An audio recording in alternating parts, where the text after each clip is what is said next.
কাজ শিখে সৌদি আরবে আসবেন, দেখবেন কাজেরও অভাব হবে না আর টাকারও অভাব হবে না। আজকে আপনাদেরকে দেখাবো ছোট্ট একটা মোটর ঠিক করে সৌদি থেকে কত রিয়াল নেই। আর মোটরটা ঠিক করার জন্য প্রায় 60 রিয়াল ভাড়া দিয়ে আসছি। এবার বুঝুন কত দূরে। আর মোটরটার ভিতরে কী সমস্যা, কী জন্য মোটরটা চলতেছে না সেটাও দেখাবো আপনাদেরকে। আসসালামু আলাইকুম, আশা করি সবাই ভালো আছেন। আজকে চলে আসলাম একটা মোটর ঠিক করার জন্য। আর মোটরটার ভিতরে কী সমস্যা সেই জিনিসটা দেখাবো আপনাদেরকে। তো মোটরটার ভিতরে আসলে সমস্যাটা কি আমি নিজেই বুঝতেছি না। আমি অনেকক্ষণ মনে করেন ঝাঁকড়াইতেছি, আসলে মোটরটার ভিতরে ফানি উঠতেছে না। এই বিল্ডিংটার ভিতরে কাজ চলতেছে, মানে সিরামিটের কাজ চলতেছে। সিরামিট মানে হচ্ছে যে টাইসের আর কি, টাইসের কাজ চলতেছে। হঠাৎ করে মোটরটা বন্ধ হয়ে গেছে। তা আসলে মোটরটা বন্ধ না, মোটরটা চলতেছে কিন্তু ফানি উঠতেছে না। আসলে সমস্যাটা কি, আমি ভাবছিলাম হয়তো বা বাতাস ধরছে। তা আমি অনেক দূর থেকে আসছি, সৌদি আমার কল দিছে, সৌদিও নাই বাড়িতে আমার কল দিছে। মিশর নিয়ে আসছি, মিশর মানে মানে ভাড়া গাড়ি নিয়ে আসছি আর কি। তো এখন এতক্ষণ চাকরাইছি, কী সমস্যা বুঝতেছি না। তো সেই জন্য আমি মোটরটাই উপরে উঠাই নিতেছি, দেখি চেক বলের ভিতরে কোনো সমস্যা আছে কিনা, কারণ প্রায় সময় চেক বলগুলো পড়ে যায়। এ দেখেন মূলত চেক বলের ভিতরে এই সমস্যা। দেখেন এখানে একটা জালে ছিল চেক বলটার সাথে, এটা মূলত দেখেন এটার ভিতরে কিস ঢুকে গেছে, এটা ভেঙে গেছে। আসলে এটাকে বলা হয় সাফায়া, সো এটা বলা এটাকে সাফায়া। তো এটার ভিতরে কিস ঢুকে গেছে, দেখেন এই জন্য ফানি উঠতেছে না। এটার ভিতরে একটা জালে ছিল, জালিটা ভেঙে গেছে, ভাঙার পর যাই হয়ে গেছে।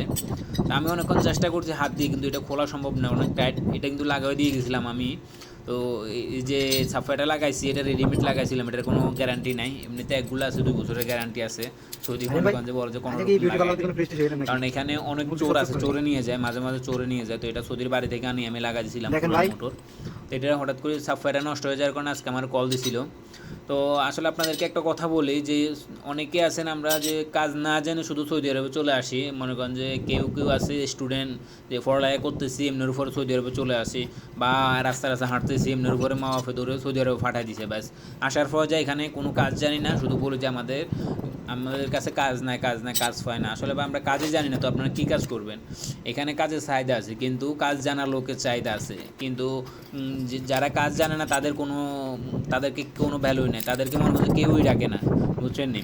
আসলে আমাদের মোটরটা ঠিক করা হয়ে গেছে। দেখেন মোটরটা আমি কিসটা ফেলে দিয়েছি, ফেলে দিয়ে আবার সাফায়া যেটা আছে এটা লাগাই দিয়েছি, এটা ভালো, কিন্তু শুধু জালিটা ভেঙে গেছে।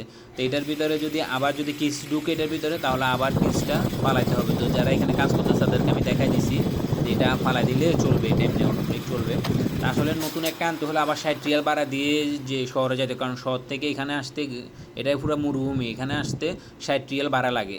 আর আসলে এই জিনিসটা ঠিক করার কারণে সৌদি আমারে দিছে টোটাল 160 রিয়াল দিছে। সৌদির আমি প্রথমে বলছি আমি মিশওয়ান নিলে 60 রিয়াল লাগবে ভাড়া, তো সৌদি আমার টোটাল 160 রিয়াল দিয়ে দিছে এই মোটরটা ঠিক করার। তো আপনাদেরকে বাইরের সেটে দেখায় যে কোন জায়গায় আসছি। এটা কিন্তু ছোট্ট একটা হারা, হারা মানে বাংলাদেশের এরকম এলাকা আছে, ছোট্ট একটা গ্রাম আর কি।